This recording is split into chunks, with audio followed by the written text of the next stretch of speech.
Depois de tantos anos de Dragon Ball, ainda tem algum desafio em dublar o Goku ou dirigir uma dublagem? Sim, sem dúvida. São 23 anos, né, dublando o Goku. Cada vez mais, na verdade, a responsabilidade aumenta, porque hoje eu já sei o quanto o público gosta, o quão importante é não só o personagem, mas a obra toda em si, né?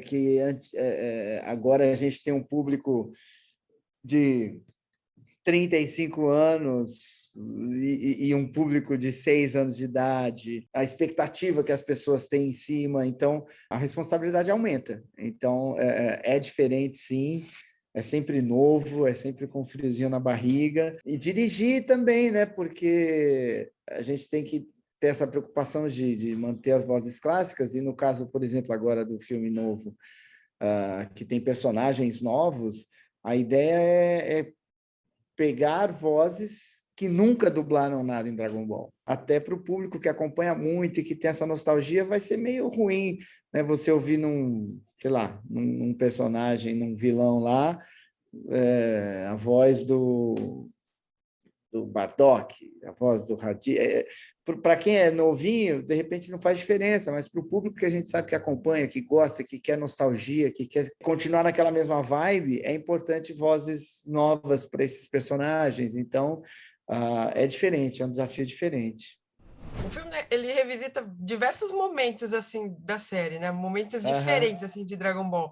E aí vocês ficam com mais pressão assim de transmitir essa nostalgia também pela dublagem? Sim, porque o que acontece? A perspectiva de quem dubla é muito diferente da de quem assiste, no sentido de como você guarda aquelas emoções e informações. Então, você pensa que o dublador dubla 5 personagens por dia. É muito difícil ele decorar tudo, guardar tudo. Então, você, de repente, dublou por 3 meses uma série. Aí depois você vai revisitar aquilo daqui 10 anos, você não lembra exatamente uma frase ou outra, como é que. Depende um pouco da tradução. Se o tradutor errou, botou algo diferente, o dublador também não vai lembrar. Talvez se ele tivesse assistido no sofá dele como público, ele lembraria. Então, é sempre muito perigoso esse tipo de trabalho, exatamente por causa disso que você falou, né? Remete a muitas coisas do passado, tem nostalgia, tem piada interna, né? Sim. Então, foi muito importante assim a participação do tradutor, né? Eu tinha gente ali também que me ajudou, por exemplo, eu não lembrava que o Goten tinha sido feito pelo Yuri, quando o Goten era adolescente. Sim. Então, a princípio, eu ia gravar com a Fátima Noia. E aí, enfim, o pessoal ali, não, o Yuri que fez nessa fase da vida dele. Aí eu falei, pô, então quem fez o Trunks? Ah, foi o Marcelo também. Então, esse risco que a gente não pode correr, e para isso tem que pedir ajuda aos Uhum. universitários, porque nem. Não, até porque também teve dublagem, sei lá, acho que o Goten adolescente é do GT, É não do sei. GT. É É do do GT. GT. O GT eu não tive contato muito com o GT. Né, foi feito na época na DPN, que não era o estúdio que tinha feito nem o Z e nem o clássico. Então, e eu não assisti como Público. público. Então, a gente sempre corre esse risco nesse tipo de projeto, mas a gente teve uma assessoria boa, assim, que me ajudou a evitar erros. E mesmo com todas essas nostalgias, você acha que quem não conhece tão bem assim Dragon Ball vai aproveitar o filme?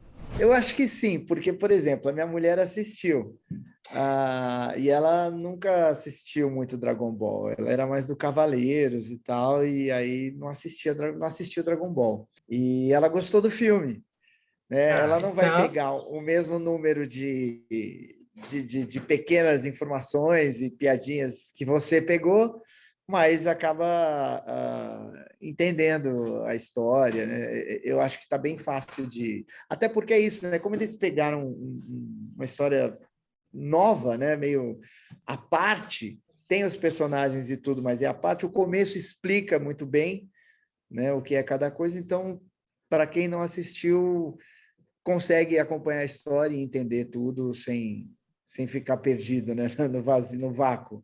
E para você, teve algum momento assim, mais difícil de dirigir, de transpor assim, a emoção da cena? Alguns desafios foram grandes, mas eu consegui, eu acho, colocar os atores na vibe necessária, né?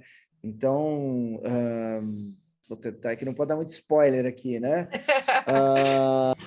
Mas aquele personagem que surge no final, ele grita muito o tempo inteiro. E o dublador vive da voz dele.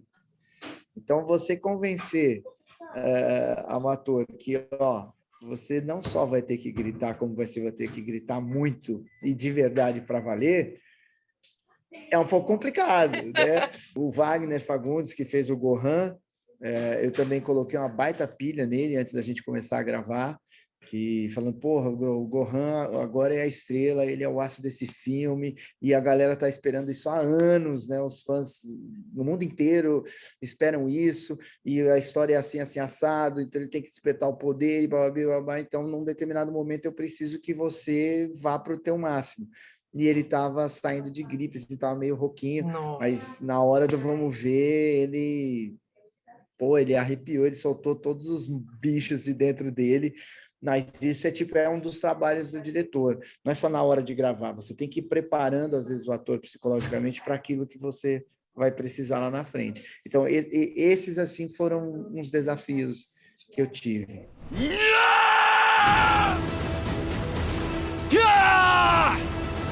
Eu vou acabar com vocês! Nossa pergunta era justamente desse personagem que aparece e faz no final, né? É do Francisco, né? Isso, Francisco Júnior. Então, E por que eu quanto é escolhi que ele? ficou a conta do remédio para a garganta dele depois? Coitado.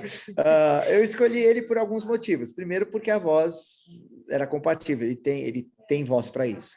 Segundo, porque ele tem uma força vocal grande. E terceiro, ele é fã. Então, eu não precisava explicar tanto o quão importante seria Era ele gritar. realmente arrancar as tripas ali. Né? Porque, às vezes, um cara que é muito off disso, às vezes o cara não alcança exatamente o que você está dizendo com relação ao quanto o público espera daquilo. Né? A gente espera uma entrega muito grande. E então tinha essa facilidade. Ele é um fã, ele entende muito bem e ele fez feliz da vida, todo honrado. Então foi legal. E o resultado Ficou eu bonito, gostei hein? bastante. Ficou bonito. Alguma cena te marcou assim, quando você estava dublando ou dirigindo? Eu me diverti muito com o filme. Eu fico viajando, porque assim, quando você assiste ao filme como público, você vai vendo ali o todo à medida que ele vai acontecendo cronologicamente. Como a gente passa várias vezes pelas cenas, né, e de forma lenta, então você vê um monte de coisa que pode passar despercebida, né?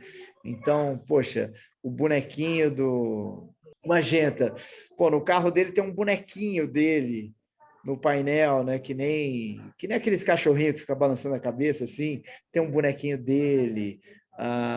O Carmine, que uma hora ele aumenta o som, e na verdade era a música que estava de fundo. Você pensa Fundo. que é a trilha do filme, e aí de repente é a Mas música que está no carro. Esses detalhezinhos assim para mim foram muito engraçados, assim, muito marcantes. E eu só fiquei triste que o Goku entrou pouco. bem pouquinho, né? Mas foi uma participação divertida, né? Aquele trecho é muito... E o final é muito engraçado, né? Sabe, é. Dragon Ball é um sucesso, como você estava falando, né? É um sucesso de décadas aqui, né? Quanto você acha que do acesso do público se deve à dublagem e à manutenção dessas vozes dos personagens principais? Eu acho que Dragon Ball aconteceram duas coisas que foram definitivas aqui no Brasil para que ele se transformasse no que é hoje. Primeiro, era a questão de TV aberta, né? Então, o Brasil inteiro assistia no mesmo horário. Hoje em dia é pulverizado, cada um assiste o que quer na hora em que quer, porque está tudo em streaming e tal. Então, esse já era um fenômeno que a gente provavelmente não vai ter nunca mais, de todo mundo assistir aquilo todos os dias e discutir no dia seguinte na escola a respeito e tal. E a outra coisa é que eu acho que nós somos muito felizes nas vozes.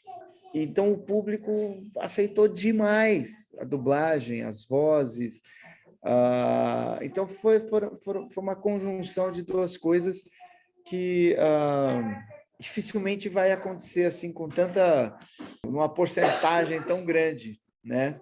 E aí eu acho que aquela galera que hoje é mãe, é pai, foi repassando isso para os seus filhos, para os seus sobrinhos e tal, e isso também acho que é algo que vai ser difícil ser repetido em alguma outra obra, em alguma outra coisa. Então, eu acho que o sucesso estrondoso de Dragon Ball, eu acho que vem disso, do período em que ele estourou, né, em termos de tecnologia, de acesso que a gente tinha às programações, e de uma felicidade muito grande que houve na escolha das vozes, das vozes principais. Então, acho que isso contribuiu, sim, para que seja o que é hoje.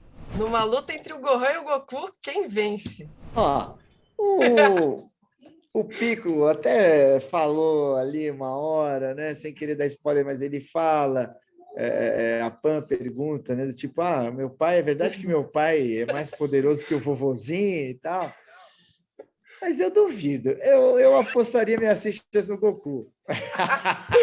O Goku tem uma sagacidade, ele tem uma intuição e um instinto na hora das batalhas que várias e várias vezes ele lutou com vilões, adversários mais poderosos do que ele. Mas ele tinha uma sacada, às vezes, que era o que resolvia. Então, eu acho que o Gohan ainda precisa comer muito, muito Gohan com feijão para chegar lá. Gohan, me escute bem. Quando você tem vontade, pode se tornar o homem mais forte desse mundo. Acredite em si mesmo e liberte todo o poder oculto que tem dentro de você. Sempre bom bater papo sobre esse universo e deixar aqui o meu convite, né, às pessoas para que vão prestigiar Dragon Ball Super Hero nos cinemas, prestigiar não só o trabalho dos dubladores, mas também esse esforço, esse movimento, esse trabalho todo, né, que a Sony fez para trazer isso para a gente da melhor forma possível. Eu tenho certeza que vocês vão gostar. E é muito importante para que haja mais filmes, para que haja novas sagas, que o público prestigie nos cinemas. Essa não! Dragon Ball Super Hero!